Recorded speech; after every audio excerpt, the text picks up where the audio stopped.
Hey gang, welcome back to another video here at Joe Daddy's Garage. This video is going to be Brooklyn Pony Part 46D. Now, the previous three videos I've worked on getting the Vintage Air front runner system in place, also fitting up the interior evaporator box and the condenser and the radiator, all those associated pieces. And from the beginning I had some issues with the front runner system because of the harmonic balancer on the front of the engine. So at this point I want to address that issue, and hopefully I can resolve it in this video, but I won't know until I do some things. Part of that is going to be taking off again the front bracket here for the hood latch, taking out the condenser, the radiator, all the various components attached to the front runner setup, get those out of the way, and then get a harder look at the harmonic balancer. Now, I have addressed this somewhat in a previous video, and I want to thank everybody for the feedback on those videos, especially the last one. And I also talked about the radiator hose, and I got some feedback on that as well. So really great ideas. I like to have these comments and feedback and input, and it helps with the whole process, not just when I do it, but when somebody else is trying to do it as well. So thank you for that. Now again, as I said, in this video I'm going to take all this stuff off, get it out of the way, and work on trying to get that harmonic balancer to fit. It may take some adjusting, let's say, of the water pump, but if I can make it happen, all the better. So let me point out as well, this t-shirt, this is now available on Teespring, and Grease Rookie Garage, Andrew, designed this shirt for me, and so I want to thank him for that. If you haven't seen his channel, go check it out, see what he's doing with his Mustang project, and he also has his own products on Teespring, so if you're interested, get something from him at that site. So let's get started and get some of this stuff out of the way. So the biggest conflict that I've seen with this setup, of course, is the harmonic balancer. Now, when I was putting this together, I talked about how the balancer would hit the water pump right here, and I addressed this later with talking about the bolt that is actually a little bit bigger than the bottom boss area of this water pump. So if I try to slide this on, we know that it's going to interfere initially with the bolt, but it also interferes with this bracket, and the bracket that's pretty minor.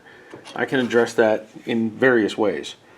So if I take this bolt out of the bracket, it allows it to move just a little bit, and this bolt in the water pump, take it out, and maybe you can see, I'm not sure, that there's a bit of a flat spot on the bottom of that boss there.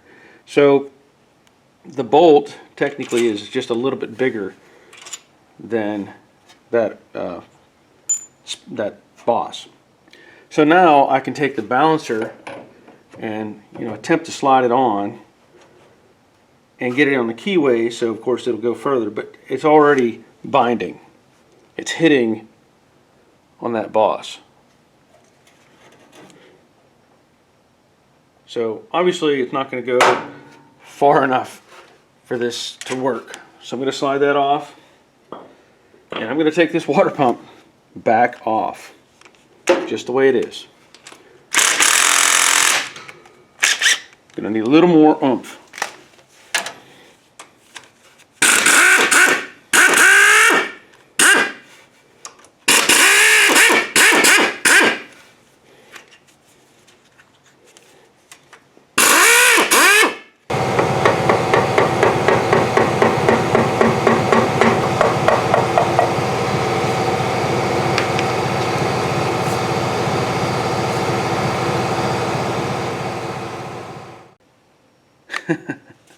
Sorry, I just realized I had the camera zoomed in.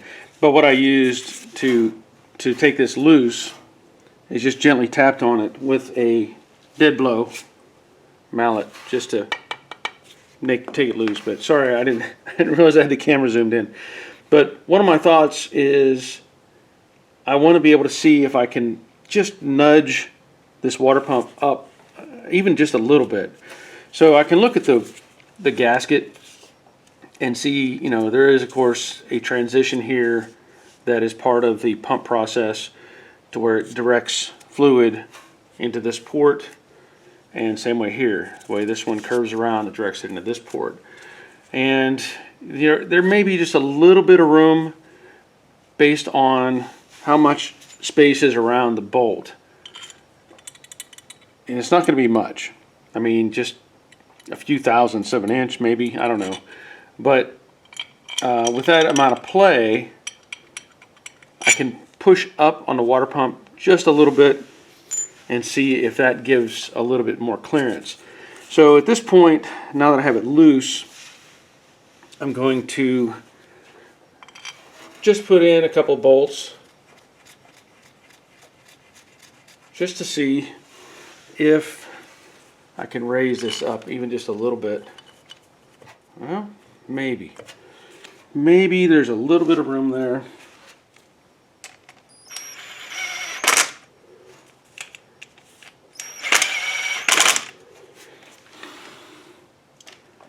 I mean, that shifts it up, and it should keep it within the parameter for the water pump.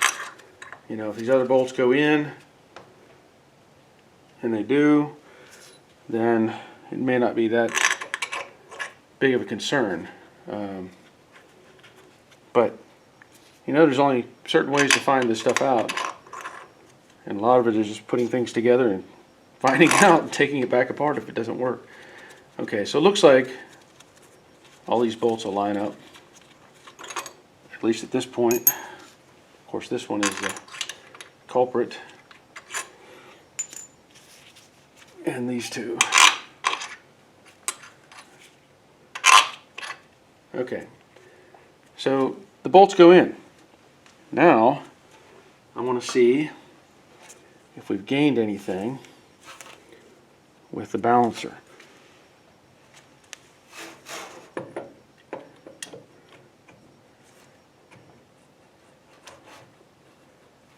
Well, we technically did.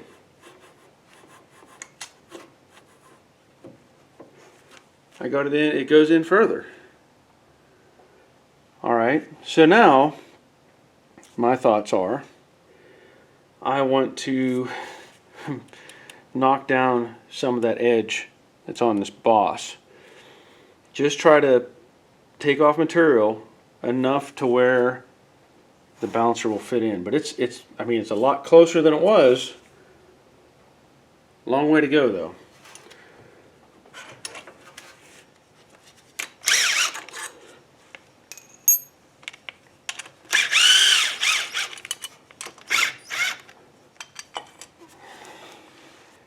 Now, I'm not going to get in a big hurry and take off a lot of material, but I am going to use my 90 grinder with a, I don't know, it's a 40 grit disc or something like that. I'm not even sure what the grit is. Pretty rough. But I'm just going to work down that flat surface. You can see it a little bit better now. There's already a flat surface there. So I'm just going to continue that shape, and we'll do some more test fitting.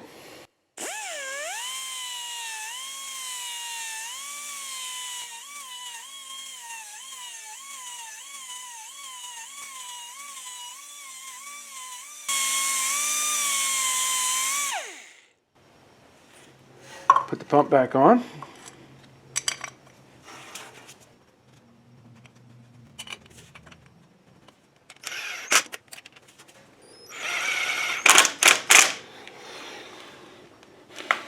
Give it a go. See what happens.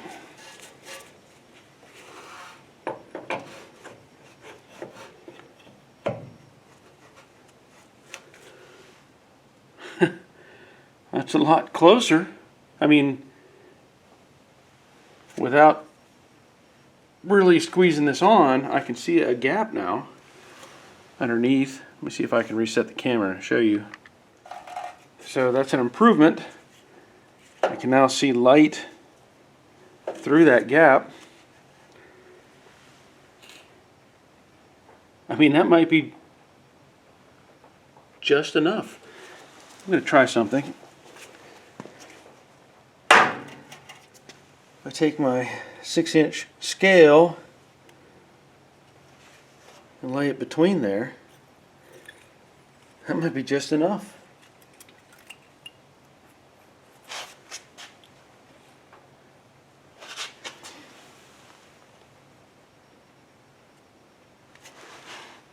Well, that's really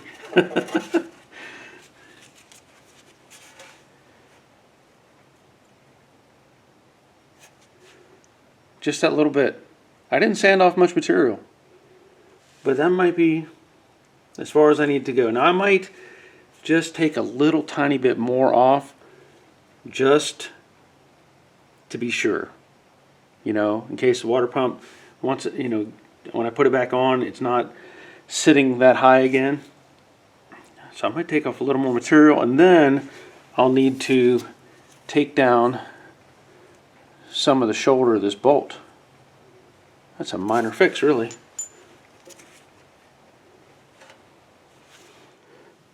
Alright, so I have one other concern I want to look at, and that is the balancer itself as to whether it's going to hit the vintage air housing.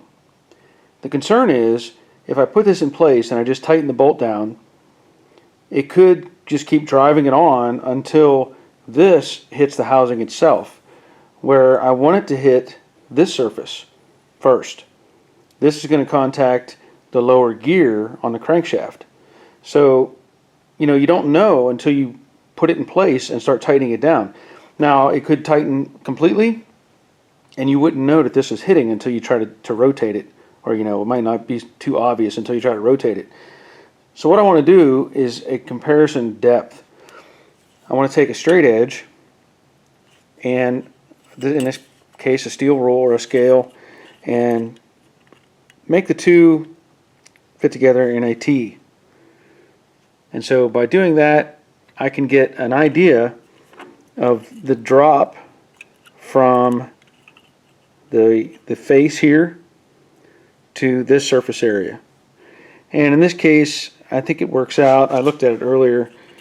I know I'm not holding it perfect. It works out to 1 and I believe 11 32nds of an inch. Okay, now what I want to do is compare that to the available depth on the crankshaft. And this may be kind of tricky to see, I don't know, but if I take the same scale, the short scale, and I go inside and I bottom it out on the gear, I know that it's 2 inches from there to the end of the crankshaft. I can also see if I can get this configured to where you can see it. Take the same straight edge, put this in, and bring this down and find the point that it interacts. Okay, so it's really hard to show you this without my arms and everything getting in the way, but I've measured this, and if I come off of this face, it works out to be, in this case, 1 and 9 32nds of an inch. So 9 32nds, 11 32nds. So really it comes down to about a 1/16 of an inch. But as long as it clears, that's all that's going to matter. So I guess I could install that first and see if it's going to clear fine, but my calculations say it will. But there's really only one way to know for sure. Let's find out.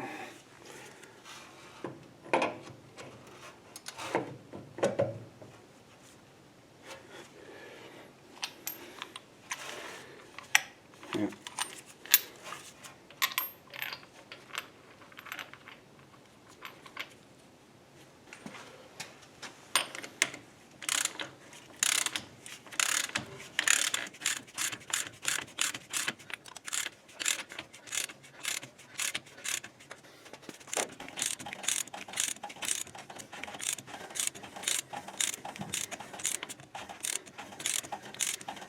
Whew.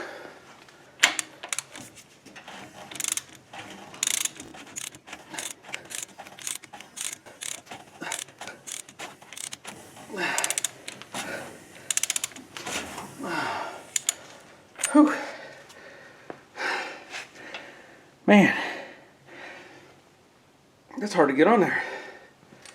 I don't know if I could use my impact or not, but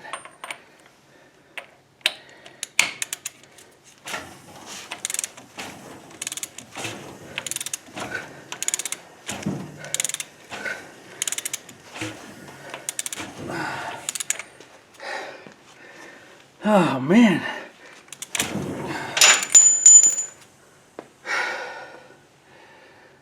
I'm pretty sure that's bottomed out. Now, I may have to find a way to put some bolts in here to act as a, you know, so I can put a bar, and then that'll act as resistance whenever I actually torque this thing in. But as it is, there's still clearance up here. I mean, it's it's close. Let me see if I can come up with some bolts, and then I can go ahead and torque this in, because everything else looks like it'll clear. These bolts, this bolt clears, except for this. This will have to get modified. Alright, let me see if I can come up with something. Okay, I got out the trusty torque wrench. Set it, it's supposed to be 90 to 100 foot-pounds, so I set it for 95. And I use these are exhaust manifold bolts, pretty sturdy. And what I want to do is put in this crowbar and put torque against those two while I put torque on the torque wrench. And hopefully, oh, look at that. And that was just torquing with tightening it against the compression. So I never even had this done before. I'm going to set this to 100 and just see how that looks.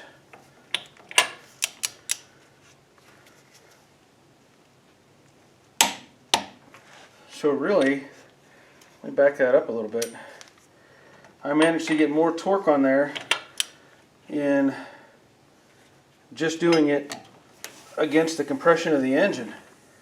So let me see if I can undo some of this. Okay. Now to turn this back.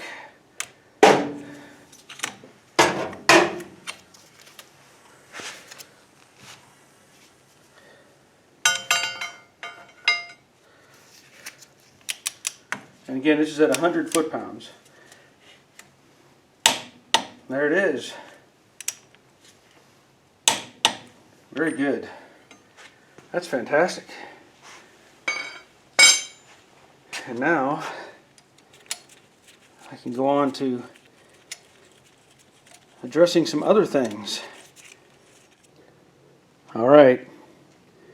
As you can see, there is a gap. Not much of a gap, but there is a gap.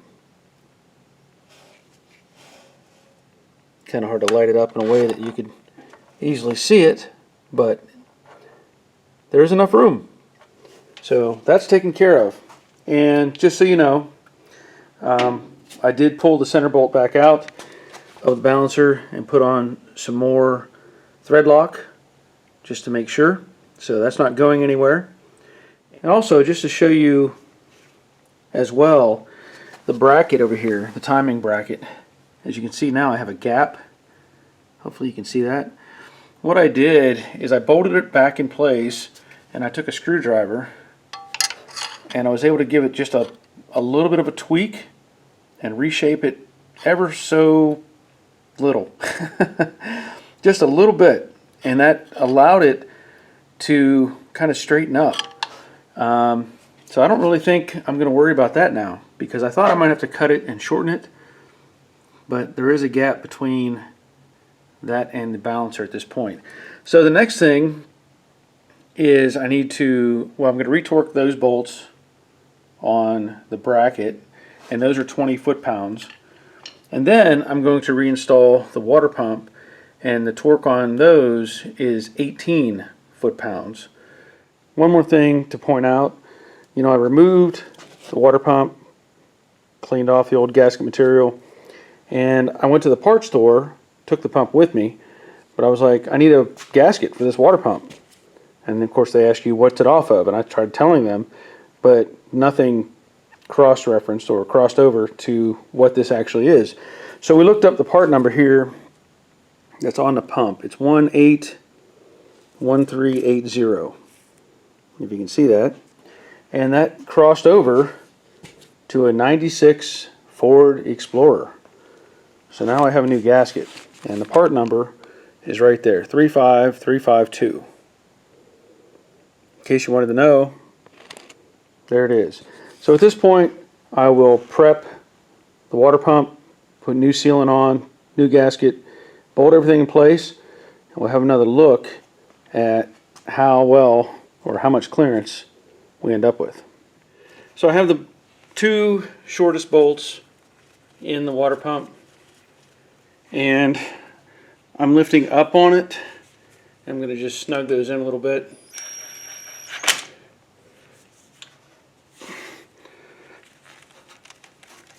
As best I can.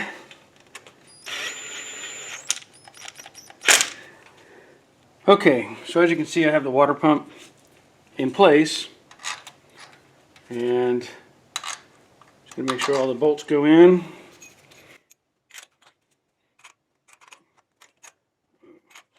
Oh, one second. Oh, there we go. They only fit so many places, right?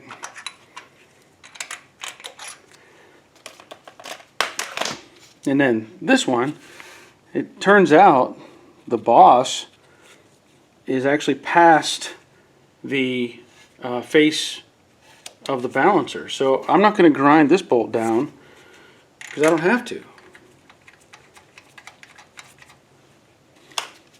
I'm just going to bump these in.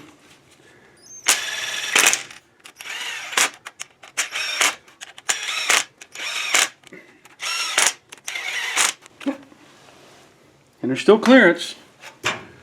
Oh, that's the bolt. Okay, yeah, there you go. So the bolt hanging over is what I was fighting with right there. But I can get this scale in there, no problem. So now I'm going to torque all these back down to 18 foot-pounds and go from there.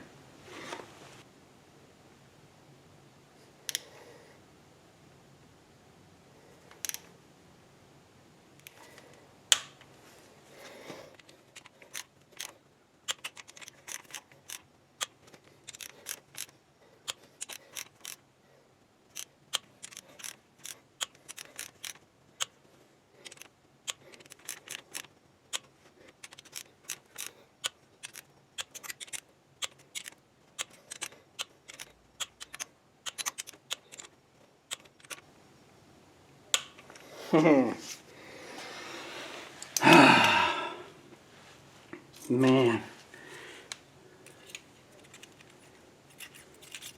there's clearance. I don't think there's any value in trimming down that bolt. So, yay. Everything seems to be going together like it should. One more thing I need to check. Remember, we need a drop from the face of this to the block. And when I measured this before, like I said, I measured it wrong because I measured to the wrong side of this. I should have been using this edge that was actually against the balancer as my reference point. Now, I've already have this preset to the previous depth, which in this case was 3 3/4. So I'm going to put this against the block like it was, and surprisingly, with no effort, I know it's hard for you to read that, but it's 3 3/4. I didn't have to adjust anything, didn't have to change anything. What that means overall is we have to add the spacer. And that all fit, that's fitting nice and square. Everything's square, so if you can see that, okay. All right. So now, to put all that together, we're going to find out if this is going to fit that balancer. And I believe it should. I don't see why it wouldn't.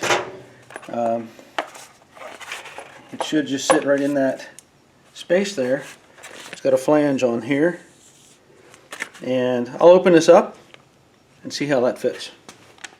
Okay, so I've taken it out of the package, and it says here to install harmonic balancer, damper spacer, and pulley, secure pulley and spacer using 4 3/8 16 by 2-inch stainless steel 12-point bolts. But I also want to note that down here it's talking about washers are supplied in the front runner kit. So you have to use, both. It doesn't come with extra washers.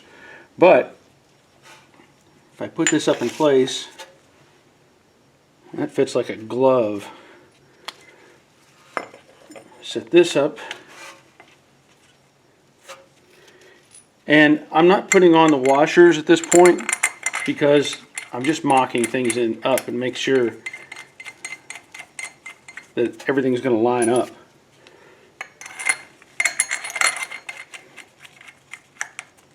That's a good looking setup.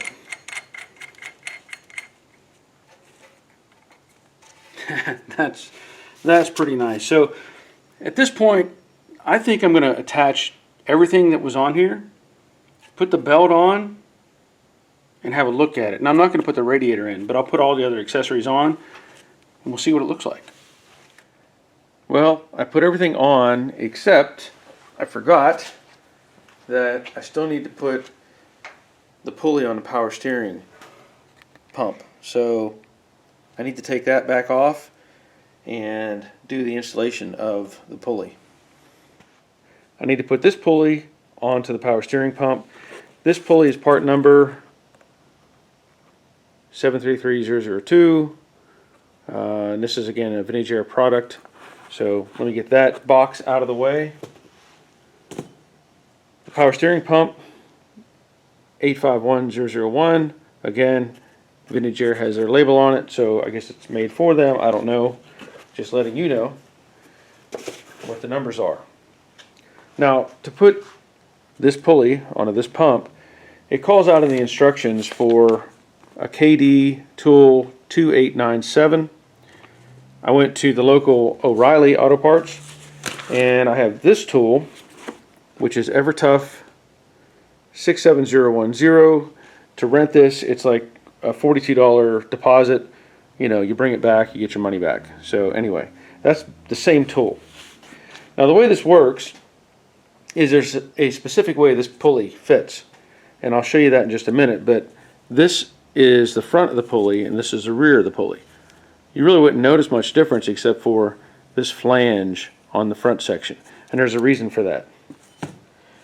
As I'm doing this, it tells you in the instructions up here that there's a dimension required from the back side of the pulley to the back side of the pump, and that's 3.238 inches. That's pretty specific, and it's there for a reason. And I'll show you how I get to that. So I'm going to open up this kit, and this is both an installation and removal tool kit. Now I'm not going to go over the removal because that's not what I'm doing, but that's the reason for this little flange on this front section. Okay, if you were doing a removal, you would use these two half moon pieces, and they have a built-in kind of edge, whatever you want to call it, and that's designed to slip around that little flange that's on the front section there. So if you were trying to pull this, that's what you would pull against. You would put those two together, slip this ring around it, and then there's various tools here, but you would either use this one with a short post or this one with a long post, and well, I'll show you with this piece. This would also be connected into this flange, all right, so that you would pull against it. So let me show you, let me go over that a little differently. If I take this off And this is, it just takes a minute to get this configured the way it's supposed to go here. This slips in here, this slips around, that goes around both. Whoops, I got it backwards. Keeps everything together. And then what happens is, as you tighten this bolt, it pulls against that inner flange, and it presses against the internal part of the pump. So essentially it pulls it apart. Hope that makes sense, but that's what this is designed for. Okay, pull that back out, pull these two pieces off. But the other part of this tool is the installation, and it's a bit simpler because what it does is it uses this flat surface here and it presses against that same location on the pulley, that same raised area. So let me set this stuff aside and show you how this is going to happen. The first thing you have to do is determine, and there's two of these different, I should show you that, there's two different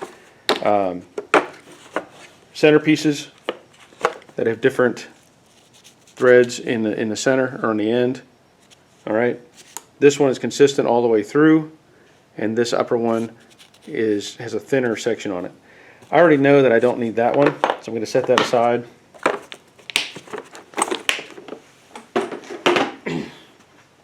And the way this works is you do a test fit on the pump itself. So in the center it's threaded. So I just check it and I come to the conclusion that's the one that fits, and that's what I'll use. This gets set on to the pump.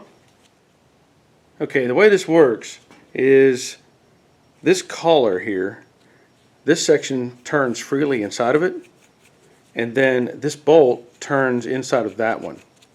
Okay, so once you set the pulley up onto the shaft, you're going to thread in the center bolt. Let me change angle here for just a second. So you thread in the center bolt,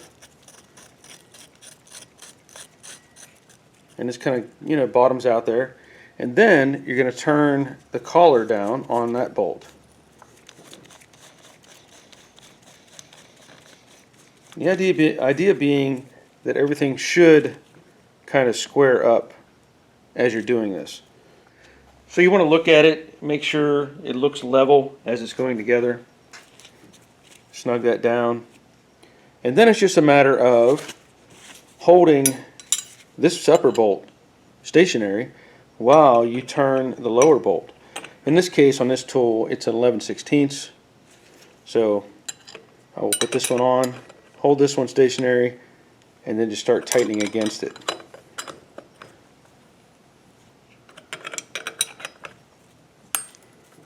And what that'll do is press that pulley onto the pump.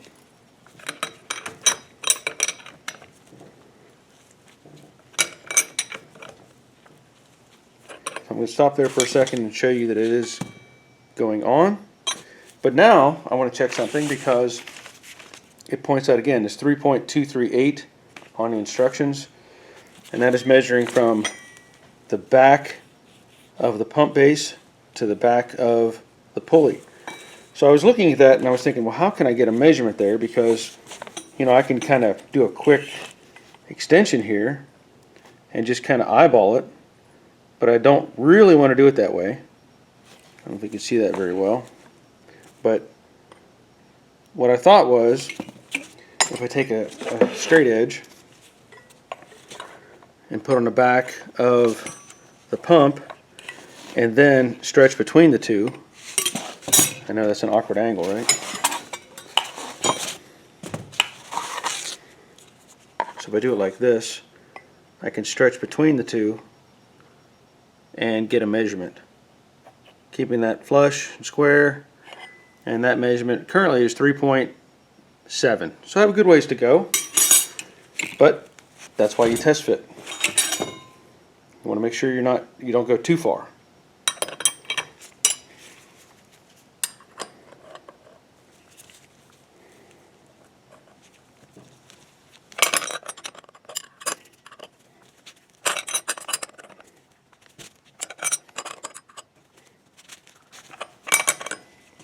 So again, I'll double check that, see where it's at.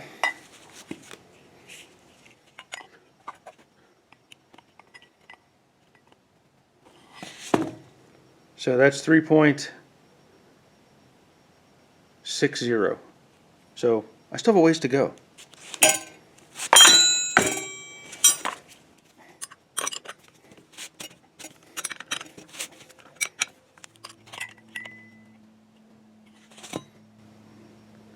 That's still a 3.44. Ways to go yet. Once you get the measurement where you want it, then it's just a matter of undoing this assembly.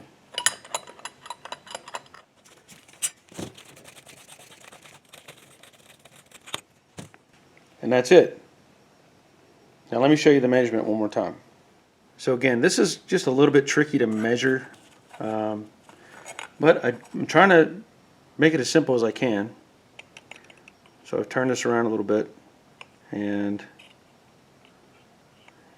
you got to find that low spot, 3.238. Okay. All right. Everything's in place. And I want to say that I did go ahead and tighten up the bolts that hold the pump, the AC compressor, the alternator, and the tensioner, just because I wanted to make sure everything was in line where it needed to be.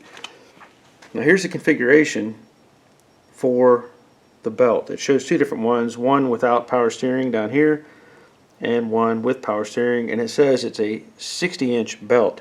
So I'm going to try to put this on and see how it looks.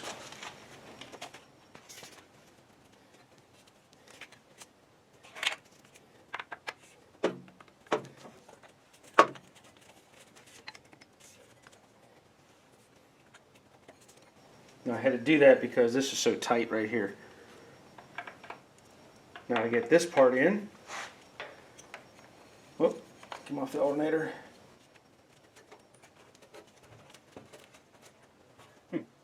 Interesting. I know I've got it installed right.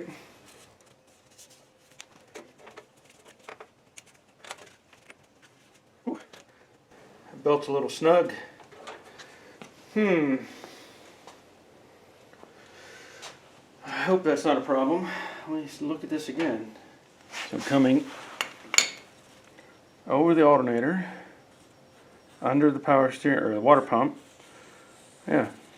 There's no other way it can go. That's bottomed out.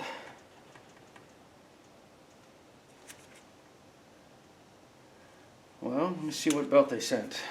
It's got a 60 on it. Got a 60.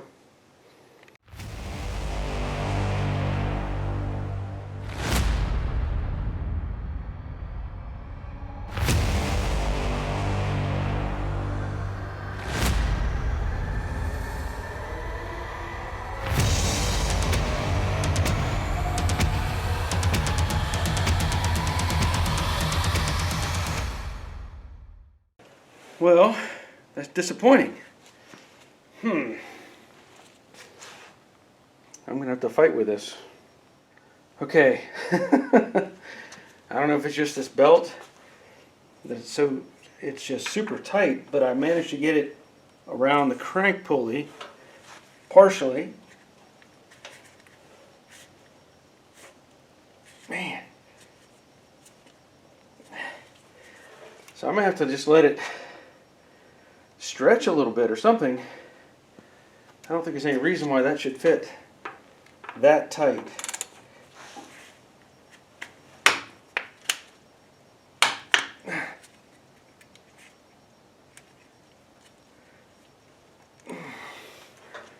It's close. Got one more groove to catch down here, and it'll be in.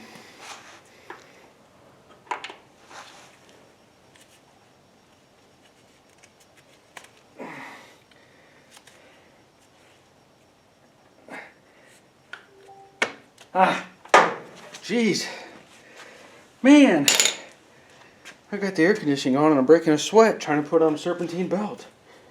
Okay.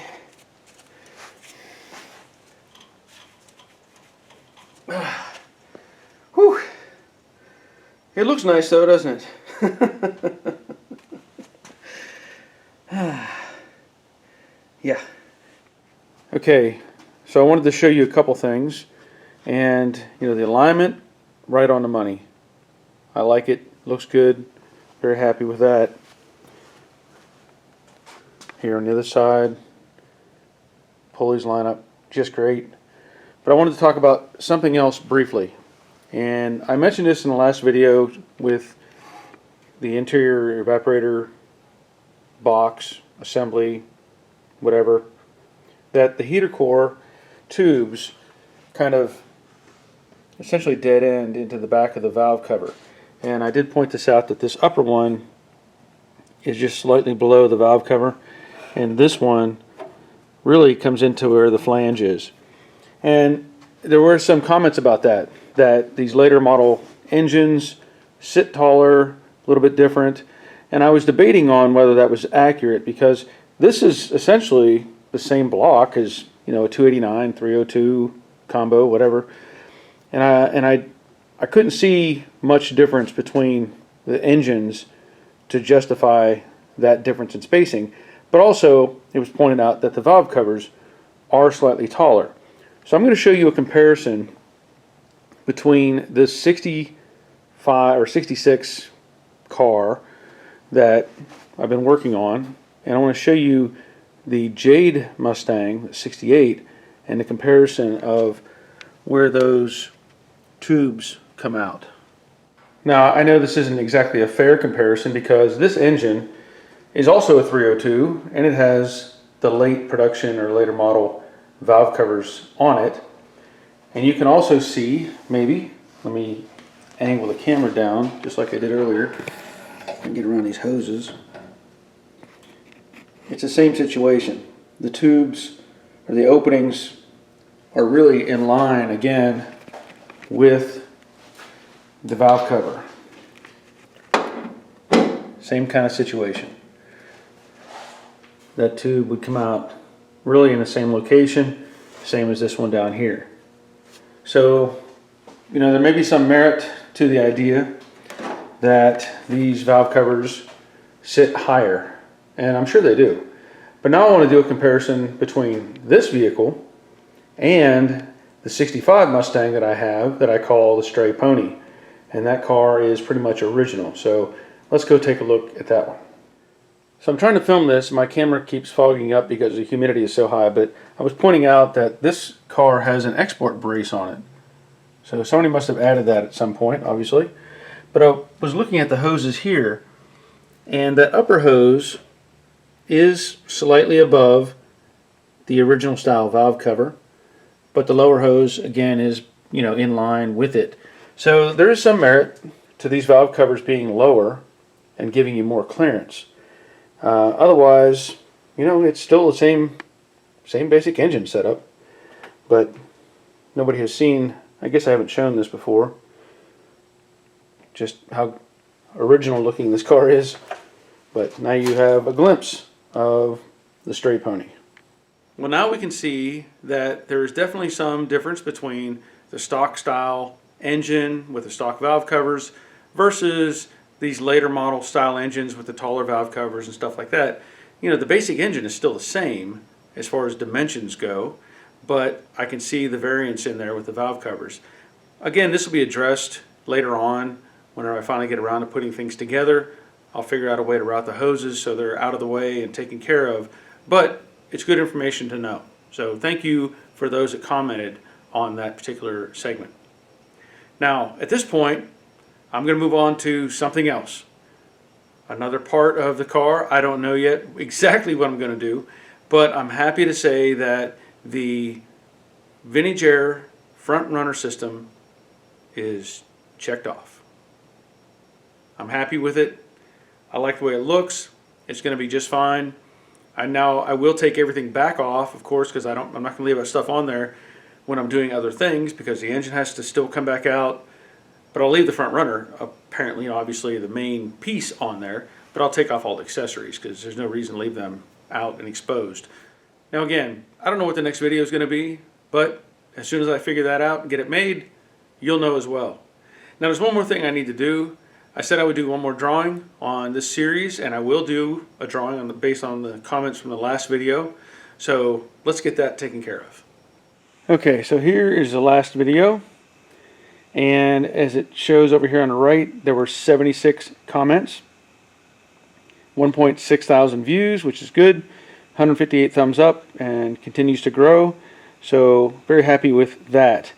What I will do is copy the URL, come over here, open up this YouTube random comment picker, put in the URL, hit get YouTube comments.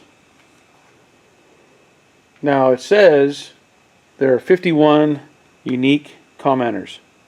So the drawing will be for 51, or from those 51, and then it says start, and we'll see what pops up. Winner, Paul. So Paul, whoever Paul is one. And his comment says, videos are always great, good to see a pro has problems sometimes too, but you always find a way. Thank you, Paul, and I will send the notice to Paul and let him know that he won this particular drawing. Okay, so Paul has won the drawing. Paul, send me an email to this email address, joedaddysgarage@gmail.com. We'll exchange some information. I'll get an address, and I will get something in the mail to you very soon. Other than that, I did want to mention again the new Joe Daddy's Garage t-shirts with the American flag, classic Mustang on the front, and there are more designs in the works, so be on the lookout for those whenever they come about. And when they do, I'll try to get some to show you as well, but they will also be on Teespring if you're interested. If not, that's okay too. So I want to thank everybody for watching. I want to thank those that have become patrons to the page. I appreciate all of that. I want to thank all of you who have been using Amazon and helping generate a flow of income with that. And if you haven't already, I'll just point out again, if you want to order something from Amazon, you can fill up your cart, go to my YouTube banner. It only works on a computer, like a base computer or laptop. But if you go to the banner, you know, at the top of the page, over on the, I hope I'm pointing the right way here, over on your far right, I don't know, over somewhere in the banner, there's a Patreon link, a Amazon link, Teespring link, and a, what's the other one? Instagram link. So click on the Amazon link and then pay for your stuff. And I get a little tiny percentage of that. So again, thank you for all of you that have been helping out with that process. Okay, that's going to be it. So again, I don't know what the next video will be, but there's one coming, I promise. And until next time, take care of yourselves.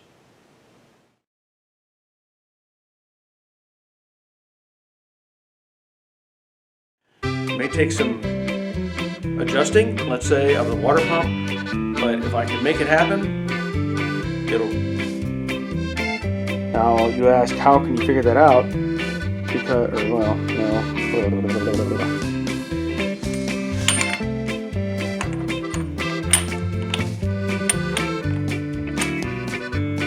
One more thing I wanted to point out. You know, after removal,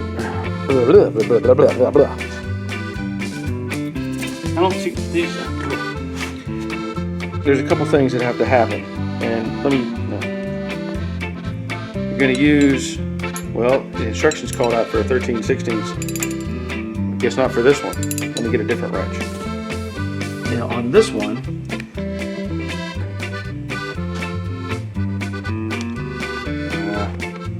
my camera is fogging up because the humidity is at like 500%.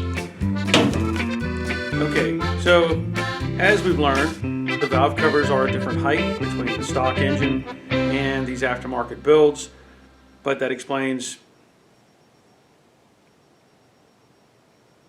and these aftermarket built, let's say 302 based engines. No, but I'm not going to really get into that until you. Blah, blah, blah, blah.